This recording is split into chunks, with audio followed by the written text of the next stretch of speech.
জনগণের কাছে যেতে ভয় কেন? যদি রবিউল ভাই বলছিলেন যে ভোট চাইলে অসুবিধাটা কোথায়? আচ্ছা দেখেন, এদেশের রাজনৈতিক দল, আমি আমার শুরুর কথায় বলছি, কথা খুব সুন্দর, মাঠের বাস্তবায়ন জনগণ কোন দৃষ্টিকোণ থেকে দেখে। আমিও জনগণের কথা বললাম, উনিও জনগণের কথা বলল, যে জনগণের কাছে যান, জনগণ কি বলে দেখেন। বিগত 16-17 বছরে জনগণ দেখার সুযোগ পেয়েছে। ধরেন একটা উদাহরণ দিই, ইসলামী ছাত্র শিবির ঢাকা বিশ্ববিদ্যালয়ে বিভিন্ন কর্মসূচি পালন করছে, মধুর ক্যান্টিনের সংবাদ সম্মেলন করলো, ছাত্রদল একটা বিবৃতি দিল, তারা একটা প্রতিবাদ জানালো, শিবির কেন সেখানে গেল। ঠিক তার আগে আবার শিবিরকে গুপ্ত সংগঠন বলল। তো মানে কোনো কোনো জায়গায় দেখা যায় আপনি প্রকাশ্যে আসলো আপনার দোষ, আবার আপনি যদি আড়ালে থাকেন তাহলে দোষ। কেন আড়ালে ছিল? একটা রাজনৈতিক দলের প্রত্যেকটা অফিস বন্ধ ছিল, শীর্ষ নেতৃবৃন্দ 11 জনকে ফাঁসির কাস্টে ঝুলিয়ে অথবা কারাগারে রেখে হত্যা করেছে, হাজার হাজার মামলা দেওয়া হয়েছে। সে জায়গায় যদি আপনারা প্রতিবাদ করতেন তাহলে তো আড়ালে থাকার দরকার ছিল না। 2014 সালের পর থেকে আমরা নীরব ছিলাম। তখন কি জামাতের সঙ্গে টানাপোড়েনটা শুরু হলো? আমি একটু বলছি। অথচ মার্চ ফর ডেমোক্রেসি এই কর্মসূচি ছিল 5 জানুয়ারি পরবর্তী বছরে, সেখানে কিন্তু বিএনপির কেউ আসে নাই, কর্মসূচিগুলো ঐক্যবদ্ধ ছিল। সেখানে ছাত্র শিবিরের খলিলুর রহমান ভাই শহীদ হয়েছিলেন খিলগাঁওতে, ওনাদের কেউ আহত হন নাই, ওনাদের কেউ নিহত হন নাই। আমরা সেদিন প্রমাণ দিয়েছি। আমরা যদি নীরবে থেকে থাকি তাহলে 15 সালে আমরা কেন গ্রেপ্তার হলাম? আমি তো 15 সালে কারাগারে গিয়েছি। 16 সালে 17-18 আমাদের জামাতের আমির সেক্রেটারি কেন গ্রেপ্তার হলো? 21 সালে জামাতের কেন্দ্রীয় সেক্রেটারি জেনারেল সহ আমরা 9 জন কেন গ্রেপ্তার হলাম?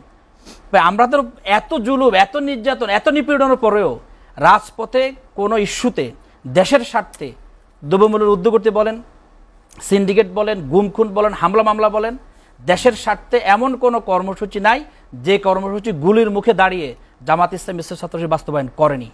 আমরা করেছি। মিডিয়া আমাদের ফোকাস করে নেই, বাস্তবতা সত্য যেটা। এবার মিডিয়া না দেখানোর কারণে উনি যদি অন্য মাধ্যমে যদি না দেখার চেষ্টা করেন তাহলে তো এটা দুঃখ প্রকাশ করার ছাড়া কিছু নেই। দেখেন, এই সময়েও ইসলামী ছাত্র শিবির, জামাত ইসলামী তার প্রত্যেকটা কমিটি তারা গঠন করেছে। যাদেরকে গুপ্ত বলা হয়, আড়ালে বলা হয়, তারা কমিটি করতে পারলো। আর যারা প্রকাশ্যে, তারা 5 বছর 10 বছর পার হয়ে কমিটি করতে পারে না। এরপরে মিছিলে ওনাদের দেখা যায় 2-4-5 জন। আবার যখন দ্বিতীয় স্বাধীনতা অর্জিত হলো তখন দেখা যায় হাজার লক্ষ। তো তা আগে তারা কোথায় ছিল? গুপ্ত ছিল, আড়ালে ছিল। এই জন্য আসলে ট্যাগের রাজনীতির অবসান 5 আগস্ট আগে হয়ে গেছে। এই জন্য রাজনৈতিক যে সৌন্দর্য, রাজনীতিতে দুর্বৃত্তায়নের রাজনীতি, জনগণ রাজনৈতিক বিমুখ কেন? কেন রাজনীতিতে বিশ্বাস করে না? বিশ্বাস করে না এই জায়গা থেকে যে রাজনীতির কথা কাজে মিল নাই। এদেশের সকল মানুষ 5 আগস্টের পরে সবাইকে ঐক্যবদ্ধ দেখতে চায়।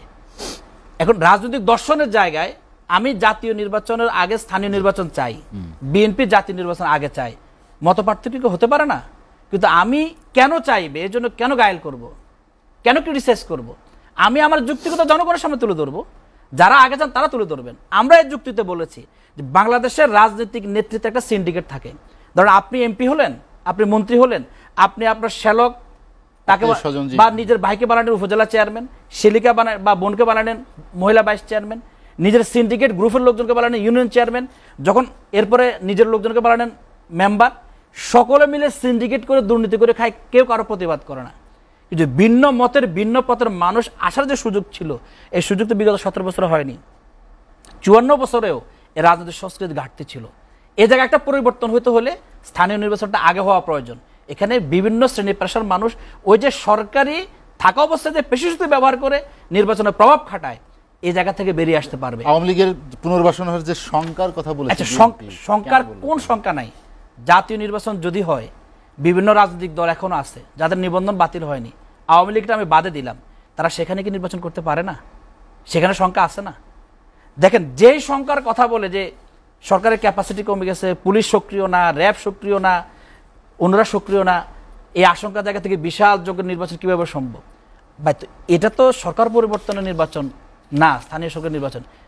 সেখানে জাতীয় নির্বাচন আপনি যেটা সরকার পরিবর্তন হয়, সেখানে আপনি এই সেক্টরগুলোকে, এই অর্গানগুলোকে শক্তিশালী না করে, সংস্কার না করে আপনি কিভাবে নির্বাচন চান? আপনার কথার মধ্যে তো দ্বৈত কথা বোঝা যাচ্ছে, বিপরীতমুখী কথা বোঝা যাচ্ছে। দেখেন, এই রাজনৈতিক সিন্ডিকেটের যে সংস্কৃতি, এটা ভাঙতে হলে স্থানীয় নির্বাচন আগে হওয়া প্রয়োজন। এখন জনগণের সেবা কোন মাধ্যমে পাওয়া যায়? জনগণের সেবা স্থানীয় প্রশাসনের মাধ্যমে পাওয়া যায়। স্থানীয় যারা নির্বাচিত তাদের মাধ্যমে পাওয়া যায়। আজকে 16টি বছর এদেশের জনগণ জিম্মি ছিল। আওয়ামী লীগের নেতারা যা বলতো, যার সুবিধা পেত, যার মিছিলে যেত, তাকে নাগরিক সনদপত্র দেওয়া হতো, তাকে বিজিএফ কার্ড দেওয়া হতো, তাকে চালের বস্তা দেওয়া হতো। এই 16 বছর ধরে যারা বঞ্চিত হাহাকার, তাদের সমস্যাটা আগে গোছানো দরকার। স্থানীয় নির্বাচনের প্রতিনিধি নির্বাচিত হয়ে গেলে তারা সেবাটা পাওয়া শুরু হয়ে যাবে। এরপরে জাতীয় নির্বাচন হলে গোটা সিস্টেমটা একটা সুন্দর সিস্টেম ডেভেলপ হবে। কিন্তু এখনো যদি আপনি এখনই নির্বাচন, সংসদ নির্বাচন দেন, আবার স্থানীয় নির্বাচন পেতে পেতে জনগণের দোরগোড়ায় সেবা পেতে পেতে বহু সময় লেগে যাবে। জনগণের যে 17 বছর যেটা, এটা আবার গুনতে থাকবে। এই জন্য আসলে রাজনৈতিক সংস্কৃতি পরিবর্তন দরকার। গুরুত্বপূর্ণ কথা বলতে চাই, সেটা হচ্ছে পরমত সহিষ্ণুতা। রাজনীতিতে পরের মতের প্রতি সহিষ্ণুতা। একটা কথা বললো, আমি তাহলে জ্বলে উঠলাম, আমি আমার নিজের গায়ে নিয়ে নিলাম। এই জায়গা থেকে সবাই বেরিয়ে আসা প্রয়োজন।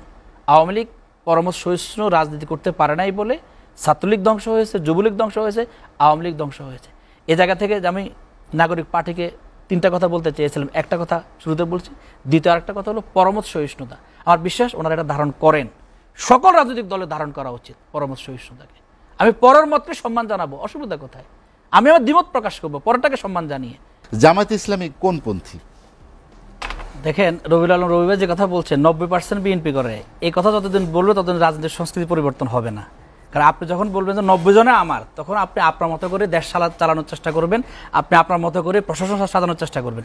এটা যদি বলতে পারতেন যে হ্যাঁ আমরা ভালো পয়েন্টে আছি, অন্যান্য দলও আছে, তখন আপনি আপনার প্রশাসন সাজানো, রাষ্ট্রের কাঠামো নির্ধারণ, সংস্কার তখন মানে সবার জন্য হবে। এই সংস্কৃতি থেকে বেরিয়ে আসা প্রয়োজন। সে দিয়েছে আমাদের প্রশাসন 90% বিএনপি। আওয়ামী লীগ কি বলতো? আওয়ামী লীগ তো তারা 2041 সাল পর্যন্ত ক্ষমতা থাকবে প্ল্যান করেছে, সব তাদের পক্ষে। শেখ হাসিনা কি বলছে? জনগণ সব তাদের পক্ষে। কিন্তু এখন দেখা গেল যে জনগণকে চাপায় রাখা হয়েছিল, বন্দুকের নল দিয়ে গুম করে খুন করে রাখা হয়েছিল। জামাত ইসলামী কোন পন্থী? জামাত ইসলামী একটি সুন্দর বাংলাদেশ বিনির্মাণে 54 বছর ধরে লড়াই করছে। স্বাধীনতার সার্বভৌমত্বকে অক্ষুণ্ণ রাখার জন্য 54 বছর ধরে জামাত ইসলামী লড়াই করছে। এবং এই রাষ্ট্র বিনির্মাণের ক্ষেত্রে চাঁদাবাজ, দুর্নীতিবাজ, সন্ত্রাস, লুটেরা, রাজনৈতিক দুর্বৃত্ত যেন কখনো ঠাঁই পেতে না পারে, এজন্য জামাত ইসলামী রাষ্ট্রের বিভিন্ন কাঠামো সংস্কার থেকে শুরু করে জামাত এটা আগে নিজের দলে করে প্রমাণ দেখিয়েছে। জামাত তার এত জুলুম, নির্যাতন, নিপীড়নের পরেও গণতান্ত্রিক চর্চা 100% সঠিক রেখেছে, কমিটি গঠন থেকে শুরু করে। সুতরাং জামাত নিজ দলের মধ্যে সেটা করে এবং জাতিকে সে দেখায় যে আমরা পারি। জামাতের 3 জন মন্ত্রী ছিল, 2 জন মন্ত্রী 3টা মন্ত্রণালয় পরিচালনা করেছে 2001 থেকে 2006 সাল পর্যন্ত। শিল্প মন্ত্রণালয়, কৃষি মন্ত্রণালয় এবং সমাজ কল্যাণ মন্ত্রণালয়। সে সময় 1 টাকার দুর্নীতি পর্যন্ত খুঁজে পাওয়া যায়নি। তা আমরা তো রোল মডেল। আমরা বিশ্বাস করি যে 50 জন মন্ত্রী হলেও আমার এই 3 জন মন্ত্রীর মতো 1 টাকার দুর্নীতি